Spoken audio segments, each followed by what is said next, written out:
Así que vamos a hablar de Venezuela, de los venezolanos, de este acuerdo que tiene algunos días ya, ¿no? Viene del fin de semana pasado, pero bueno, durante esta semana estábamos todos pendientes básicamente de lo que podía pasar hoy y de otras cuestiones del panorama internacional. Un acuerdo que tiene dos características importantes. Por un lado, lo que se ve en la superficie, el intento de acercar a las partes, el intento de acercar bajo el liderazgo, si se quiere, de México, Noruega y también, en este caso, hay que decirlo, de Estados Unidos, a pesar de mal que le pese a Venezuela, al gobierno venezolano, tratar de acercar a las partes para que se encaminen a un diálogo que ya se frustró dos veces, ¿verdad? En 2019, en 2021, y las dos veces le dio oxígeno al régimen de Nicolás Maduro y desgastó a la oposición. Un acuerdo que tiene, decía, dos partes. O dos aspectos a analizar, mejor dicho. Uno es el intento por liberar unos 3.000 millones de dólares que están, debido a las sanciones que pesan sobre el régimen chavista, que están retenidos, que son de Venezuela, están retenidos, liberarlos para proyectos sociales y de recuperación de infraestructura, proyectos de salud.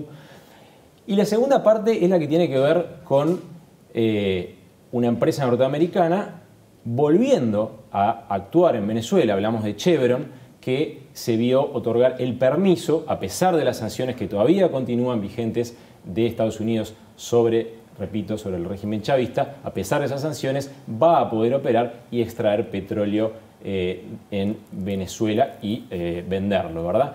Lo más importante, lo más relevante, o mejor dicho, lo más anecdótico fue que cuando vimos la información de que habían firmado este acuerdo, este acercamiento, me acuerdo que lo ponemos entre comillas en vista de lo que pasó en los últimos años, al minuto salió el comunicado del Departamento del Tesoro señalando que va por buen camino este acercamiento, que veremos qué es lo que da en el futuro. Mauricio, dos preguntas. Nicolás Maduro, de bajo perfil hoy, ¿no? Se ha mostrado muy poco. Una persona que siempre tuvo muchísima exposición. Y lo otro, Estados Unidos siempre ha sido muy crítico con su gobierno, ¿no? De hecho, nunca lo reconoció. De alguna manera flexibilizar esto, ¿implica reconocer? ¿Reconocerlo? La verdad, no. Porque lo que ocurre no es una flexibilización de sanciones en el sentido de que se acaban. Aquí lo que hay es, desde hace ya algunos meses, una posición que cambió mínimamente de Estados Unidos, que no reconoce el gobierno de Maduro junto con otros 40 y pico, son 50 países más o menos que no reconocen el gobierno de Maduro a partir de las elecciones de 2018, que son consideradas fraudulentas por todo ese grupo de países, que incluye a la Unión Europea también, ¿no? Te decía, Maduro, a quien vemos ahí en imágenes, pidió que se levanten todas las sanciones. Dijo, ok con esto, pero que se levanten todas las sanciones contra Venezuela. Y ya dijo que para avanzar Venezuela tiene que recuperar un capital muy importante, que es la filial estadounidense de Petróleos de Venezuela, de la estatal Petróleos de Venezuela, que se llama Citgo, que tiene estaciones de servicio, gasolineras, como se dice, en Estados Unidos. Sin eso es difícil que siga adelante el acuerdo, según ha dicho el propio gobernante venezolano. Estados Unidos, ¿qué es lo que dice? ¿Qué es lo que dijo el secretario de Estado norteamericano? Dijo, esto es un paso para que Venezuela recupere, para que Venezuela vuelva a la senda democrática. Por eso te decía, flexibilización, más bien hay que ver este acercamiento como lo que es, un pequeño primer paso, a ver si se puede encaminar Venezuela a una salida democrática de esta crisis que ya arrastra por años. ¿Qué es lo que está en juego en el medio? ¿Qué es lo que más le preocupa a la oposición? ¿Qué es lo que más le preocupa a la comunidad internacional?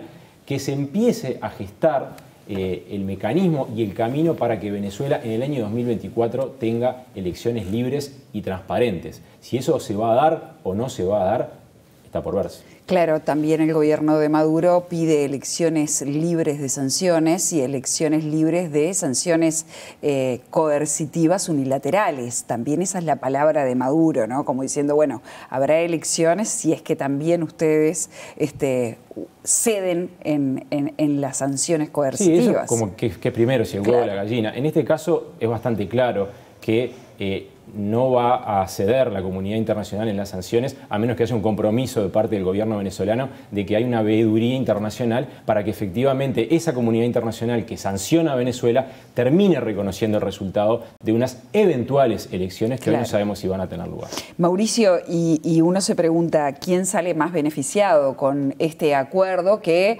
tenemos que decirlo, va a ser de alguna forma homologado o controlado por Naciones Unidas, ¿no? La liberación de esos fondos. Bueno. No es te doy el dinero y andá y hace eso. Ellos plantean 14 hospitales, 7 centros, 7 bancos de sangre, la compra de medicamentos para enfermos de cáncer, también la profundización del esquema nacional de vacunación. Hay varios elementos que recuperación el gobierno de la red eléctrica. Exacto, e incluso también de la red alimentaria del país, ¿no? En cierta medida. Ahora, ¿quién sale más beneficiado de esto? ¿Gobierno u oposición? Yo te contesto, pero vamos a redondear esto que vos planteaste, que es muy importante. Lo que se va a crear es un fondo fiduciario para que la administración del flujo de dinero, repito, dinero venezolano que está retenido debido a las sanciones impuestas sobre el régimen chavista, es Naciones Unidas. Eso es una forma de dar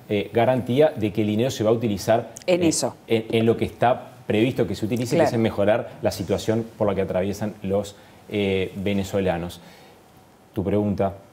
¿Quién sale más favorecido de esto? Es muy difícil que yo te diga quién sale más beneficiado. Si vamos a los antecedentes de los últimos años, claramente el gobierno de Maduro logra un objetivo que es el de reactivar, por lo menos en parte, la industria petrolera en manos de privados. Chevron, que opera además asociado con empresas estatales venezolanas. Ahí vemos algunas imágenes de instalaciones petroleras, pero el gobierno venezolano ha salido fortalecido de los diálogos frustrados anteriores y la oposición muy desgastada. Ustedes recordarán a Juan Guaidó, quien se autoproclamó como presidente encargado de Venezuela, que fue reconocido por Estados Unidos, que fue reconocido por varias decenas de países. Bueno, es una figura que se ha ido desgastando. Ahí lo tenemos en imágenes a este joven líder de la oposición venezolana, la oposición que considera también fraudulentas las últimas elecciones que permitieron la reelección de Nicolás Maduro. La verdad, el paso adelante con este acuerdo lo da claramente el gobierno venezolano, porque logra un objetivo energético importante cuando tiene a su industria petrolera no sumergida, pero sí produciendo mucho menos de lo que podría. Lo que dijo Nicolás Maduro de que Venezuela es una potencia petrolera es totalmente cierto. Tiene las reservas probadas de petróleo más importantes del mundo. Es un petróleo difícil de procesar, es crudo extrapesado, que se dice, pero es un país que económicamente puede llegar a tener un peso muy importante. Me imagino la pregunta que viene, si esto va a cambiar o no va a cambiar el mercado petrolero. La verdad que no le mueve la aguja a nadie. ¿El precio internacional tampoco? No, nada. Esto es un acuerdo que permite, en todo caso, que Chevron empiece a recuperar algo del dinero que tiene que recuperar por endeudamiento en este esquema de participación público-privada en Venezuela. Claro. Y la cantidad de petróleo que están sacando al día de hoy, la verdad es que no es relevante en ese sentido. Es más simbólico, si se quiere, en ese sentido. Y obviamente es importante seguirlo de ahora en más para ver si esto, que es un primer acercamiento, un primer acuerdo con este fondo fiduciario del que hablamos de Naciones Unidas, termina beneficiando a quien tiene que beneficiar, a quien ojalá beneficie, que son los venezolanos de a pie. Mauricio, la última, ¿cuánto pesó la guerra de Ucrania para que de alguna manera se dieran estas negociaciones? Yo creo que sin la guerra de Ucrania esto no hubiera ocurrido, porque Estados Unidos no se hubiera necesariamente acercado a un productor de petróleo como Venezuela en un marco de sanciones. Un gobierno al que sigue sin reconocer, hay que decirlo, Estados Unidos no se hubiera acercado si no tuviera esa justificación. Así que sí, pesó muchísimo la guerra en Ucrania. Muchísimas gracias, Mauricio, por ahora.